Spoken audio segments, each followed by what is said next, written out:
Dear Venerables, Dhamma friends, we are going to have a sitting for 40 minutes. Hope need no any instructions. We'll go for a group sitting.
Dear Venerable, Dhamma friends, now it is time for our today's Dhamma talk.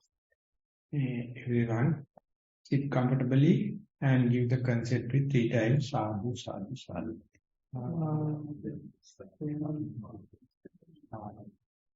Namo tassa bhagavatu arahatu samma sambuddhassa. Namo tassa bhagavatu arahatu samma sambuddhassa. Namo tassa bhagavatu arahatu samma sambuddhassa. Samadhi sambodhangam ko bhikkhave bhaveta viraga nissitang viveka nissitang viraga nissitang nirodha nissitang vassagga pariyaminti. Dear Venerables, my friends, we have taken the subject of 7 factors for enlightenment, as we know, and so far we have covered the early part, and today's topic is Samadhi Sambojjhanga, that means the concentration as a factor of enlightenment. So, the concentration is an aspect in this the meditation sphere or spiritual sphere. Everyone is happy, everyone just seek forward to have concentration. But our life away from the monastics and the meditation is utterly unconcentrated and confused. Therefore, there should have an effort to make the mind concentrated. So, all the spiritual masters, religious leaders, founders, talked about the value of this concentration. The basic potential is there, basic possibility is there, but it's a matter of adjusting our physical, verbal and mental sphere to be concentrated. So in physics, you know, when the sun rays are coming to the earth, if you put a prism at the lens, then you can hold a piece of paper behind, and when the paper is moving, you can see at a point all the light rays concentrated, and whereby you can, the rays can burn the paper. If you hold the hand, your hand will be burnt. That is because of the one-pointedness, focusing. So likewise, our mind, when we are split and confused, it won't show its capacity, how much it is having the power. But once concentrated, it becomes superhuman. It becomes beyond the human capacity. So there are some different activities whereby you can do this, that is a possible aspect, and sometimes helpful for you to get concentrated, but there are a lot of grades, different levels of concentration. So in Samadhi Sambojjhanga, the concentration level is gearing into the Nibbana or the transcendental part or supramundane area. Up to that, you have to have certain amount of concentration to have some studies or solve a sum or do some tasks. You must have, therefore, in education and other skills, everywhere it is being appreciated. So therefore, in all the other educational aspects also it is being discussed. But it is not with spirituality. So whenever the Samadhi Sambojjhanga coming to being, it is the first time the particular practitioner comes to know the concentration have through or bifold way, one thing for the advancement in the mundane life, worldly aspect. And once that come up to a certain level, you get qualified, paths are open for the supramundane part or transcendental part, and many people thought it is impossible in present day, impossible in this complex situation. So therefore, about 30 to 40 years ago, no one thought about this kind of a spiritual part or religious part, and other side, that scientific development, technological development was very advanced. Difference is that in the scientific and the other parts, there are no morality.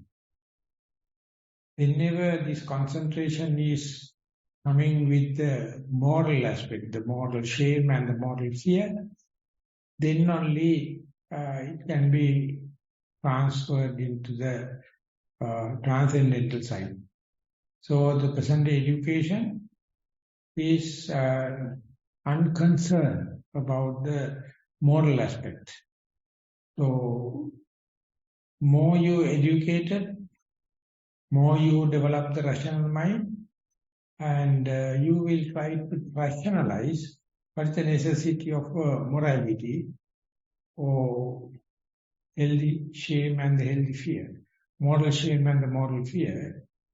But after a certain amount of development in the technology, science, and the communication aspect, we see chaotic situation in the societies, and some people understand it is now time up to introduce morality, and that is ethical relationship, responsibilities when we are living in the society.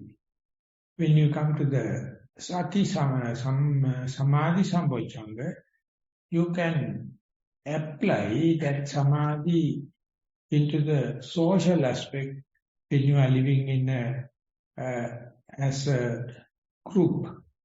Or you can, even when you are living in a forest atmosphere, monastic atmosphere, both we have to have this concentration.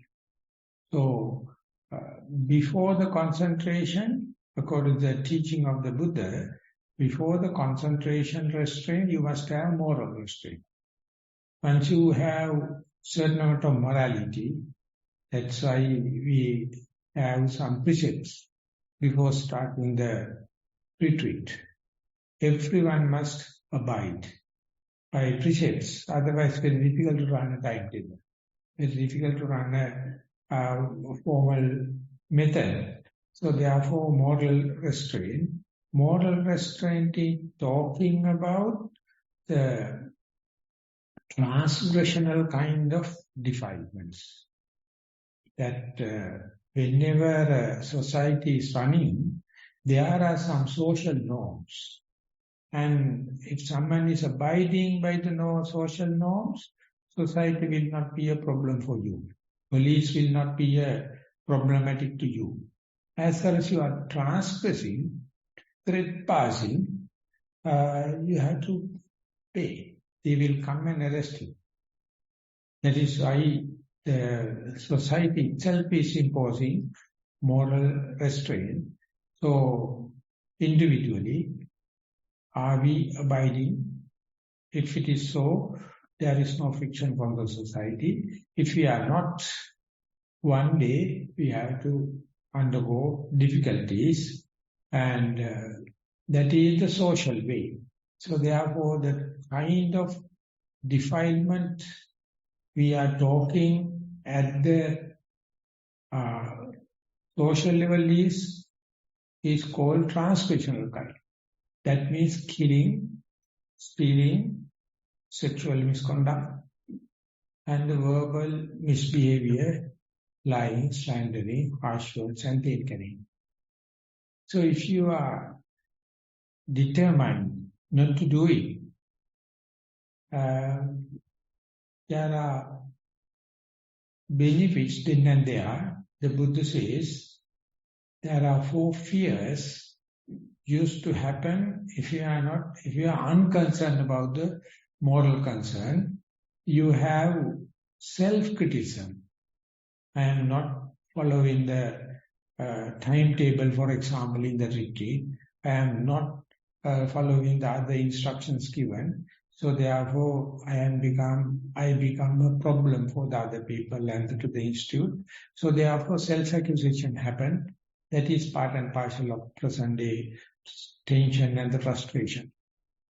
And the second thing is the other people observing your behavior also find fault with you. They will tell that we abide at the beginning by these rules, but that particular person is not following. So therefore, they start accusing you. And after a while, if you continue to do it, the authority will catch you and punish you, tell you. So that fear also there. So that is how in the society it is happening.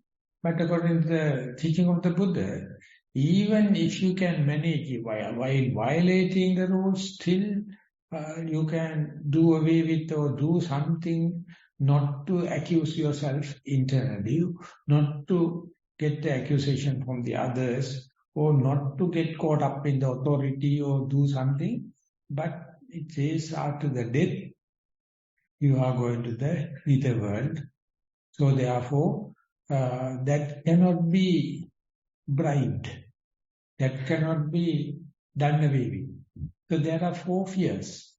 That's why people are consuming so much their own happiness. So whenever you become moral, the self-accusation, accusation from the outside, and the authority, as well as the going to the bad world or nether world, not available. So that happiness, that contentment is a precursor, precondition for someone to have this concentration.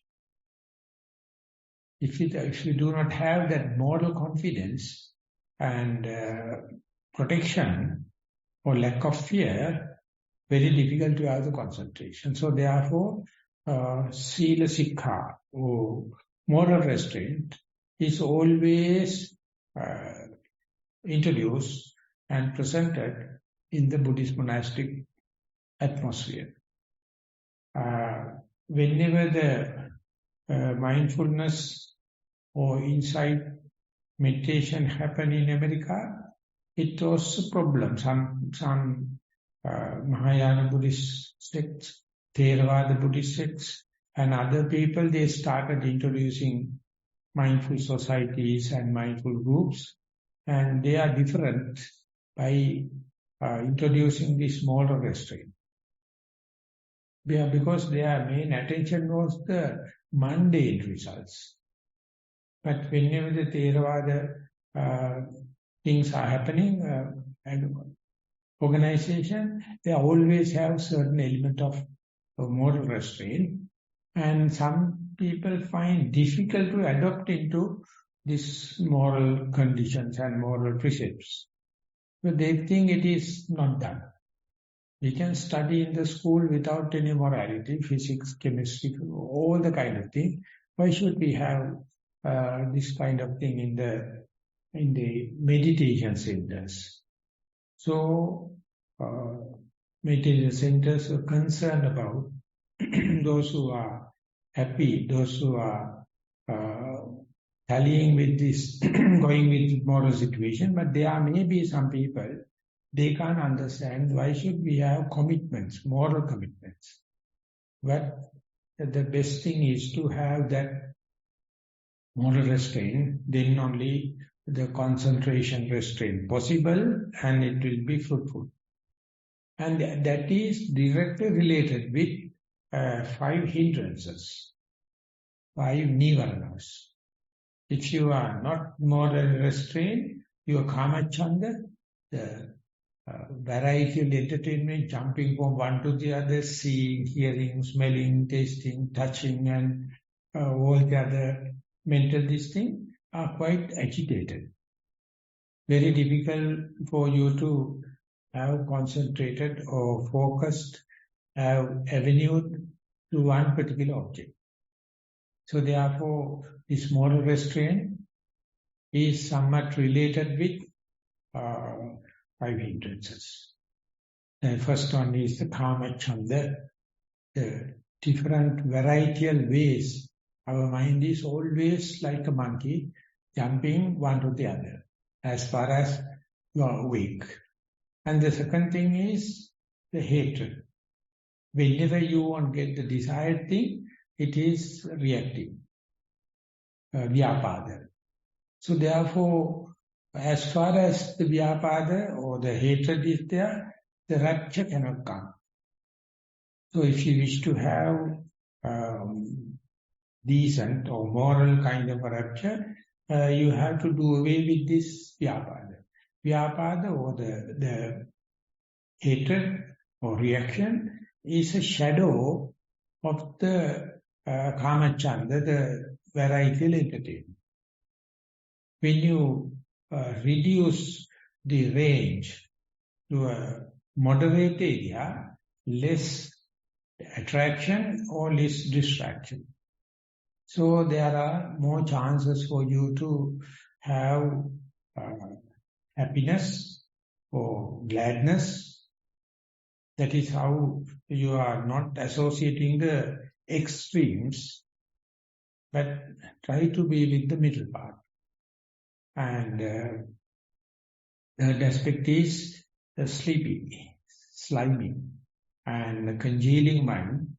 So if you are highly tired and exhausting, you must have an episode of sleepiness. But when you are keeping the mind in the moderate area, still you need, but not that much necessary. So therefore, wakefulness, the upliftment, vigilance, and the diligence to be with even a normal object like breath, normal object like left leg, right leg, or normal object like to be aware while you are eating, while you are having a bath, become more and more chances. So therefore, instead of slimy, sleep kind of atmosphere, kind of a wakefulness within you. It's a kind of a catalyzing of your energy whenever you are concerned about the moral restraint and when you are dealing with nivaranas, when you are dealing with hindrances. And Uddacha Kukkucha is translated as your mind is worrying about the past or future planning. So much so, our mind naturally never stops at the present moment. Always in the past or future. So therefore it is eccentric. Whenever the present moment awareness comes, whenever you have this vitakka, that means applying thought to go into your primary object. Because primary object always given something living, something dynamic, something in the present moment. So to bring it to the present moment, you have to have vitakka. For example, think about a pendulum in the clock. It's always running and it is passing very fast at the center. So when going to stops like at the one end, but again drop back and going back, again stops at the other end. You will never think it is going to stop at the middle. Because that's the point, it's passing very fast. But when it is going to stop, it is stopping at the center. So as far as we have will, as far as we have volitional activities, You can't think even. The pendulum one day will rest at the middle. So that for that you have to have vitakka, that just maybe few split seconds, maybe for few breath cycles, or few steps, just apply the mind to the present moment, vitakka. And when that happens, occasionally, instead of swaying to the past and the future, it will learn the art of being here and now. And the last one is the vichikicha. You have your own doubt. Everyone is doubtful about the government, about the sky, about the climate and the friends and the neighbors and the robbers and everything. So therefore, as far as you are living in a society, so much of you have doubts. So therefore, government, each and every government spending so much of money for weapons, for warfare. We do not know when the other government is going to attack us. We do not know how we have to attack the other government. So much of for the security. You can see the annual budget. Even the small governments, they have to have, because they doubt. Even though we are civilized people, the danger from the other animals and the climatic situation, also therefore the animals, but humans are the most vulnerable type for this doubt. But if you have the pleasure, if you know the beautiful breathing, be with the in-breath from beginning to the middle to the end, and then next out-breath. How does it start? Very subtle. And then out-breath gushing through your nostrils, and again come back to the same calmness. And when that happens, you are already endowed. You are already, you have the potential and possibility, but as far as you are not with the present moment and not too thorough with the beginning, the middle and the end of the object, the mind will never understand the calmness, the serenity, the beauty of breathing. You think the happiness and calmness is depending on the luxurious item. You always expect external things. That's what you give it to the dowry, like a dowry to your children. That's what you are being taught in the schools. If you wish to be a happy person, have these things. But no one is pointing into your heart and telling this is the base. So therefore to come back, instead of extrovert, come back introvert and to look at it, then even then it is not very easy to get this calmness. But at the beginning the rapture happened, then the calmness can come. And that happens, no doubt, because it is your birthright. Breath is your birthright. When you are walking, the touch of the ground with the heel or the arch or the ball or the toes, they give touch. And more you be with it, it's an open ticket. No one can prevent from you. And that's the point where the calmness can happen. So when these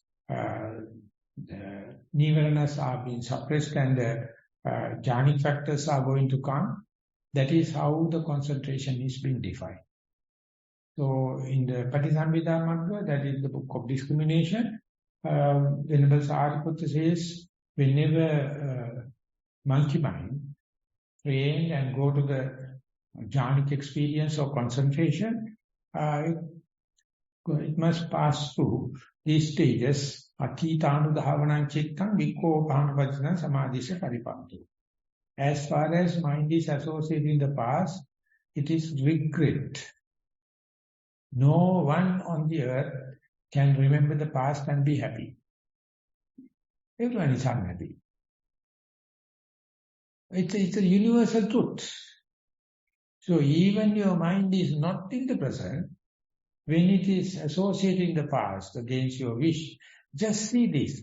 As far as it is not in the present, as far as in the past, it is a reason to be regret.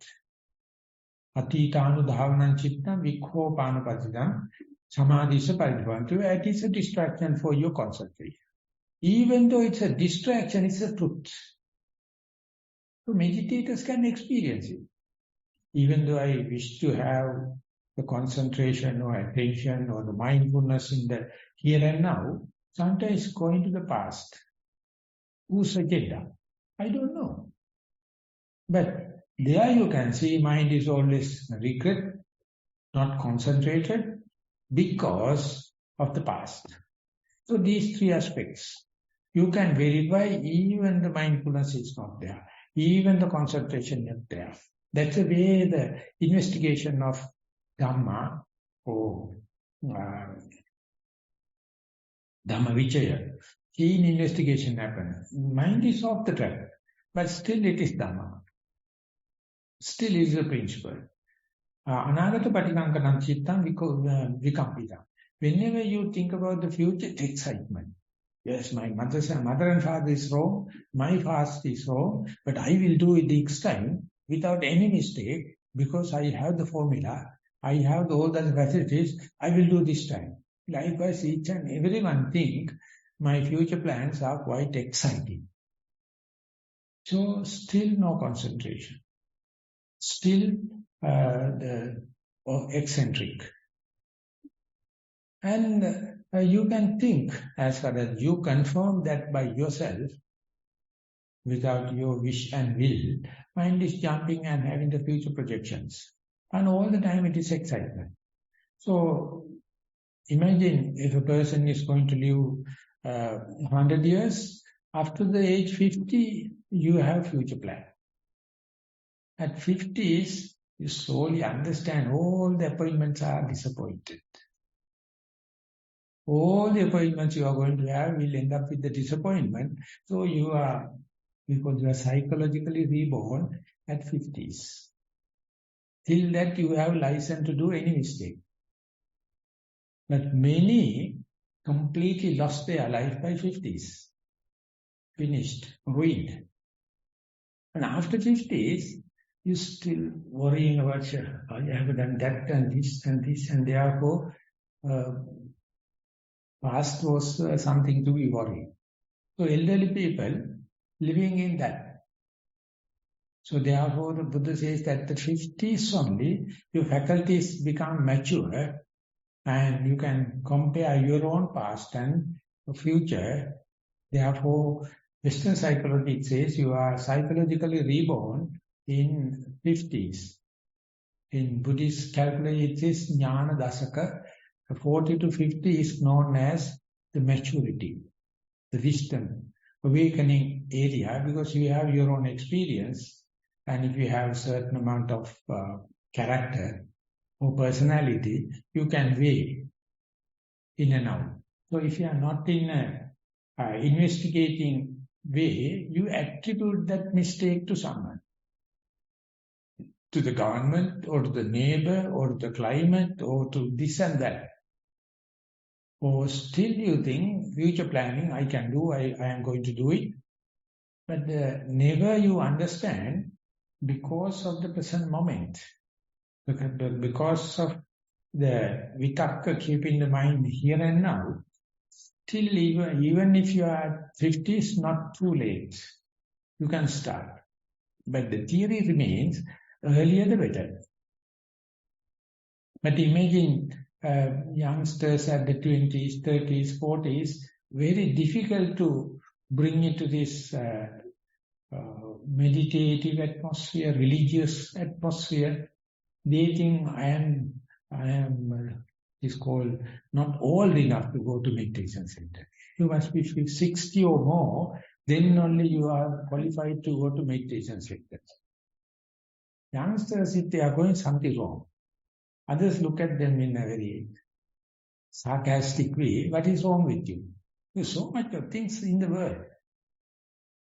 So therefore 50s is a kind of a age And unlucky enough, earlier 55 is the age you go for retirement. Now I think 60, 65 is there. And then only you are a mature person, but you retire. And meditation-wise, it's a fact, yes, but earlier the better. So therefore, future projections always for the excitement. So you have to understand 50% of your time may be in the past and 50% future. But for the youngsters, more in the future planning. For the elderly people, more in the past regret.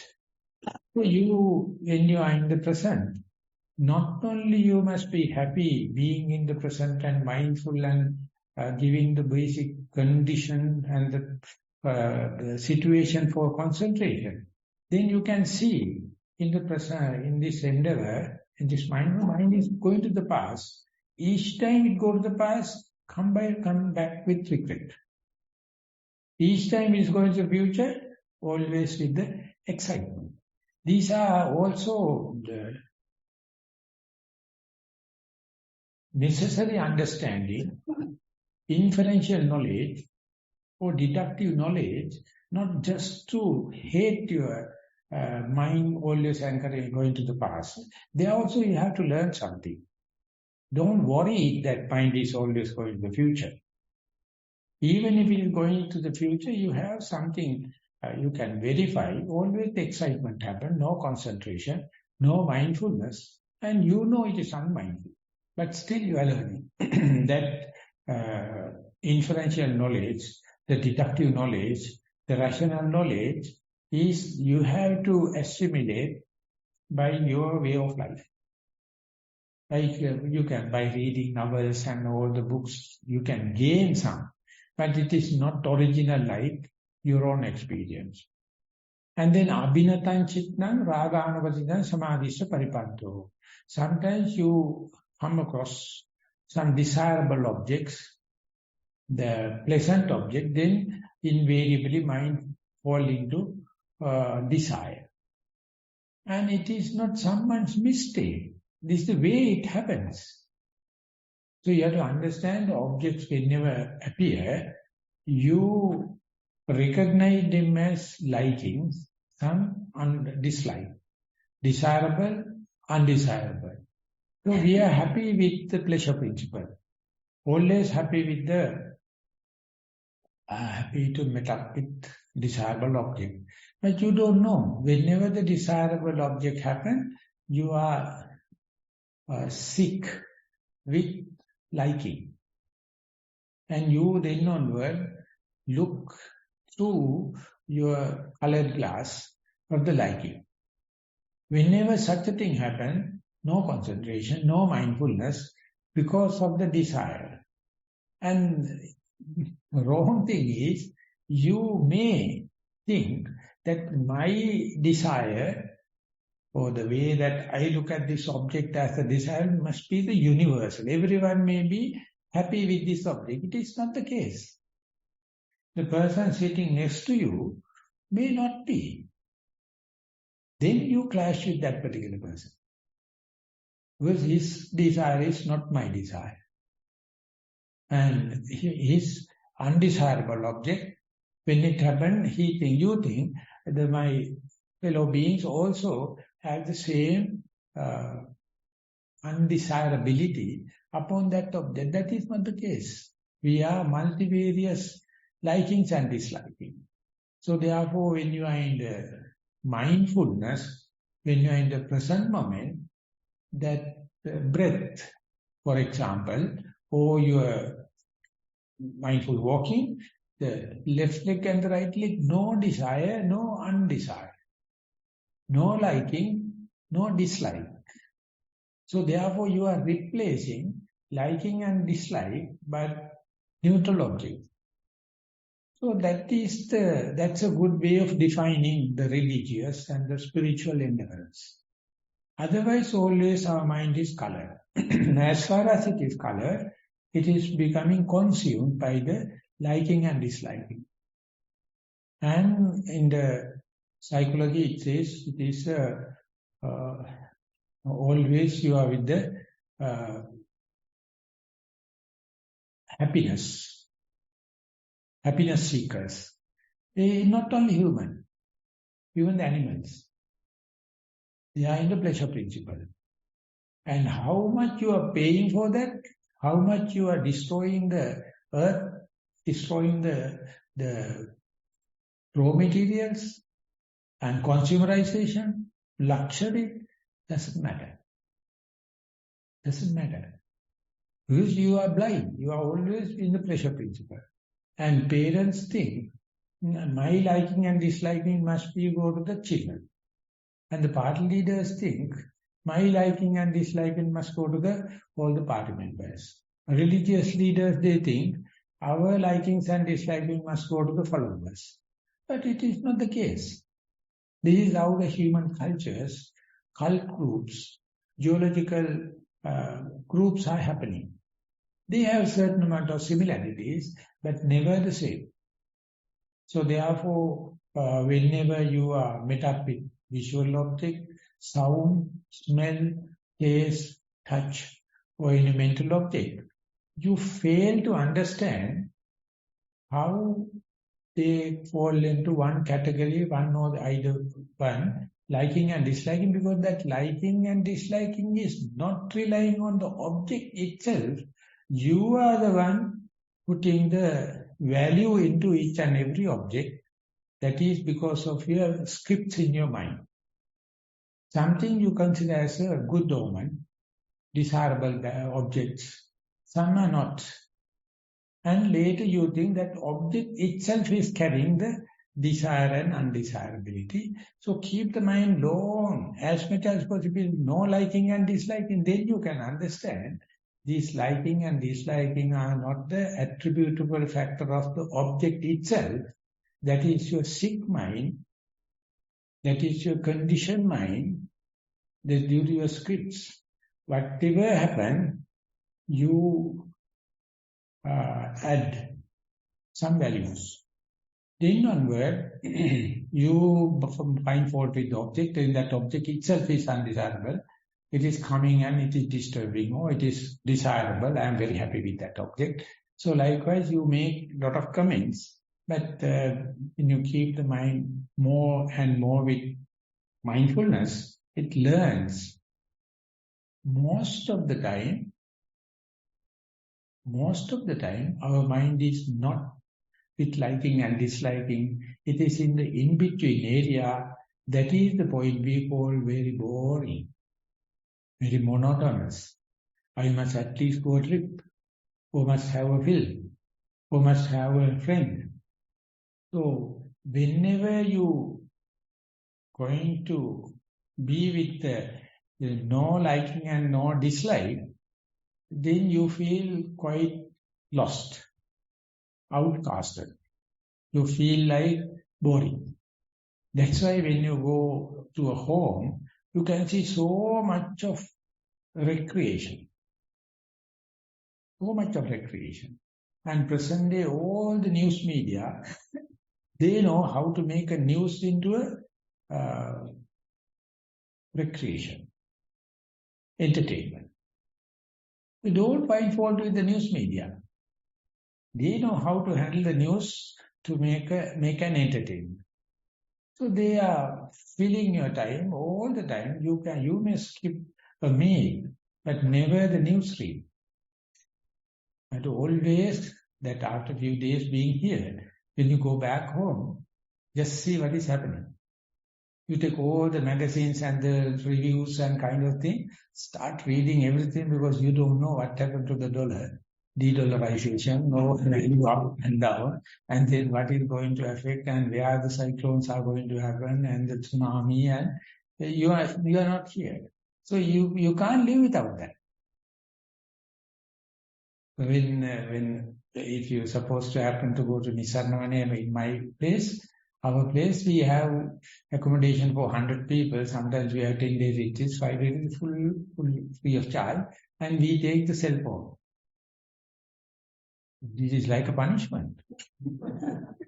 No videos, telephone, no radios, no newspapers, and then living in so much of days out? Because we are completely run by news media. We can't do away. This civilization is a cancer. We are so trapped. Because we likings and disliking, and we only imposing it. Ultimately, news media, they know how to make an entertainment out of news. So if you go and file a case, they will say, you read, our duty is not to give news. Our duty is entertain you guys. So you are very happy with news. This is how, when you keep the mind in the mindful way, or the medium with the breath, or eating mindfully, walking mindfully kind of thing, mind is rather with the reality. No entertainment, no recreation, just be. And they are, instead of slop and torpor, the mind becomes disinterested. In meditation, you can see if you have any problem of insomnia, go to a meditation center, you will learn how to sleep while walking. Not only sitting, not only lying there. Even while walking, you feel sleepy. Because that the liking and disliking is less reduced. Mind is behaving in somewhere in the middle, and there it is more conducive for the concentration and the mindfulness. But life is not with much dramatic, not eventful. So young people they are not happy. But though if you have understood the problem in this day-to-day life and samsaric suffering, then you have to make up your mind. This is the way the mind is preparing, have the conducive conditions for the concentration to happen. Other thing is that whenever the mind becomes low, then sleepiness falls in. Whenever mind is high, and there's so much of hilarious feelings, so when these things happens, it is very dangerous, very not conducive for the concentration to happen. Mind must be at the middle level. So when these past and the future, desirable object and undesirable object, and the lowly mind and the highly mind, when they are not, then mind is preparing for the concentration. Your meditation retreat is successful, your effort is fruitful, and that is how you can understand. Understand always compared with the negative things. 6 negative things. So you must understand when and where mind is highly entertaining the past or future, that you must understand under your very nose. Don't reject it. See the consequence, see the bad event of that, and then you have the alternative. Mindfulness, be here and now. When the thing happens, your varietal entertainment slowly reducing, and mind come to a kind of the Buddha says that when you are traveling in the desert, you always come back to the even though you go out, you come back to your group, your caravan. Because caravan is much safer, and caravan is leading to the oasis. So your mind is, due to the different requirements, you have to just go out, but you know how to come back. So in the meditation report, you see, you report, while I am doing walking, I had some desirable sounds. So I saw some undesirable seen things, and then mind is completely distracted. But after a while, when you keep on practicing, then naturally mind come back to your priority. Mind come back to the walking. And then you can understand, even while you are observing a unwanted thing, visual object, or listening to the sound, walking happens. Just by going the wandering mind, walking never stops. Walking happens when mind is outwardly. And success is naturally or with little bit of catalyzing, the mind you can bring back to the primary object. If there is no mindfulness, if there is no primary object, so you imagine the people, there is no pivotal point for them to come back. There is no benchmark for them to come back. So they are bewildered from one object to the other. No accounts, you can't keep accounts. But they think that is a liberation. They think they are free to do anything. But the meditator knows, this is my oasis, this is my caravan. Whenever it is going outwardly, you bring back to the caravan. It's kind of a restraint, it is not moral restraint. This is what you call the concentration restraint. And with your own experience only, with your own really understanding only, you can discipline your way of living. So when these things are happening, I mean, when your success story along the mindfulness, along the retreat happens, instead of the sensuous desire, you think, even when I go back home, I must have at least 5 minutes just to be for the mindfulness. Or I must have a local group prepared so that we can get together at least once a week to come and have the meditation hour atmosphere.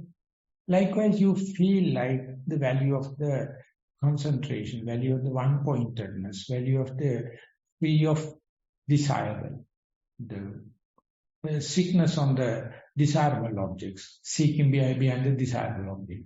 So that many people will not appreciate.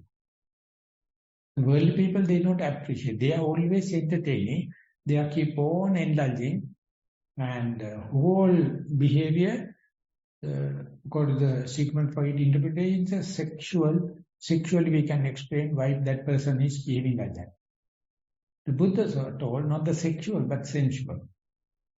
He's always happy to entertain the ear, eye, nose, tongue. And sometimes it's a individual, sometimes as a group, my family, my team, my group, kind of thing. So therefore this entertainment is make the timetable completely filled.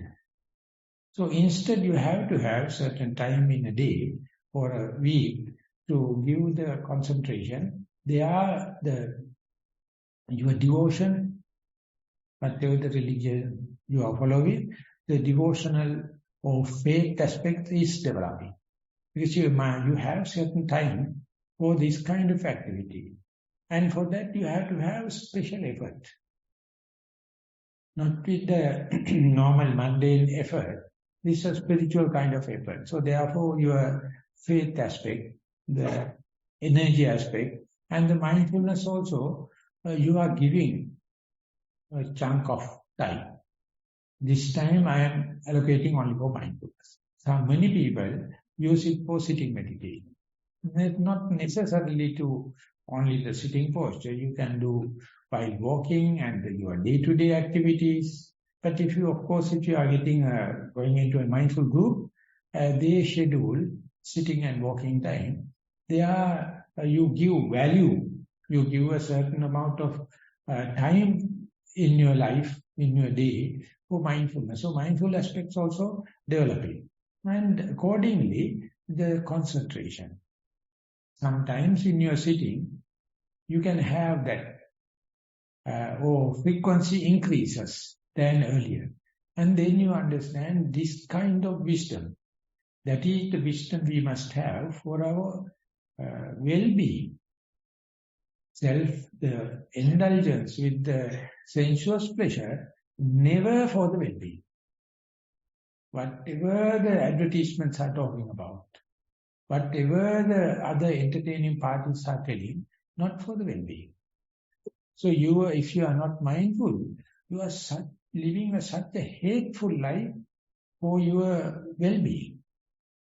And still you think, I have compassion to me, I have compassion to others, and all the kind. But you don't know what does it mean by the well-being? So that is what the wisdom. So these five, faith, energy, mindfulness, concentration, and the faith, slowly developing. So as I mentioned in yesterday, this development of these faculties, faith, sometimes fight with the wisdom itself. The energy aspect is fighting with the concentration itself. So while they are growing, you have to, just like a farmer doing a pruning of their crop, they have to balance, cut off, and make it to balance. Otherwise, the perversions can happen. You may misinterpret. Out of faith, the interpretation you give into your meditation is different from the wisdom point of view. Or energized person may not entertain calmness. Calmness person may lose the balance and fall into sleep. So likewise, this, even though they are benevolent factors, balance must be there. Tatta jatanam dhammanam anativattanattena sampahansana. And more you come to the equilibrium, more you come to the balance, you need less and less effort. At the beginning, as we taken in a car, just to start the car, you need a lot of gas. But while it is running in a smooth running, then less amount of fuel it needs for a unit distance. So the energy also reduces. Then you learn the art. That is how the concentration becomes fostered. Concentration becomes more accelerated. And then you have to do the same timetable, long terms, long time. And that is how you season it. So many people think under the present complex situation it is impossible. It is not so. Of course, they are coming and distracting you, but you learn the mindfulness. The mindful way is the frictionless path. No one can disturb your mindfulness if you know how to be mindful in sitting, walking, and day-to-day activities. Whatever you think you do, it's duties for other people or you do it in mindful way. Then mindfulness and the concentration go hand in hand. And when the concentration happens, your all energies which was dissipated and distracted come into the one-pointedness. Then it has the burning quality. Your defilements, your past defilements and your bad habits, all you can look through this concentration, they can't live. They can't live. So therefore, before the concentration, if the mindfulness is well defined, if the mindfulness is, verified, at that very thought moment, no defilements. So when it is happening in a regular way, slowly, ultimately you can expand, you can diversify the lack of defilements, not only to the next thought moment, but you can see your character traits. You can see your bad habits. All the things you can see under the light of concentration. Then you can understand under these conditions I am falling trapped into this habituation. So I have to slowly avoid this. When that kind of a mind learns how to be purified, how to be uplifted, it is painfully so. Don't try to be smart. Don't try to accelerate, then you completely lost the combination. So you have to be patiently while practicing, then you understand what are the meritorial deeds, what are the true people, who are the real people, what are the places. They are there. Not your household, not what you built. They are not meant for this kind of purification. But they are not doing so much of harm also if you have a well-organized life. And when you go to this kind of with a concentrated mind to what to do and what not to do, it is not written on the books. It is not your religious master is telling.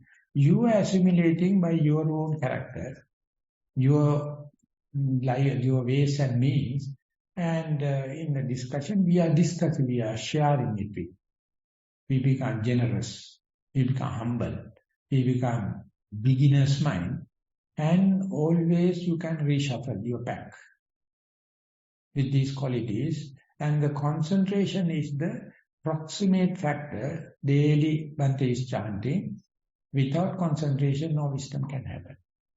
And in turn, unwise people can't have concentration.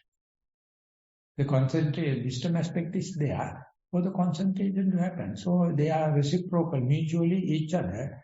But the remaining aspect is you are more come to the center instead of the extremes. So that is what the next factor of enlightenment. So it cannot happen only by a wish. It cannot happen by other merits. There is a pattern. When that happens, you feel it. You feel it, a turning point in your likings and disliking, turning point of your way of life, specifically the verbal behavior and your livelihood behavior and your other activities, they are refining. So I call that is born again Buddhist. With that remark, I would like to sum up the day's talk. Thank you very much for listening.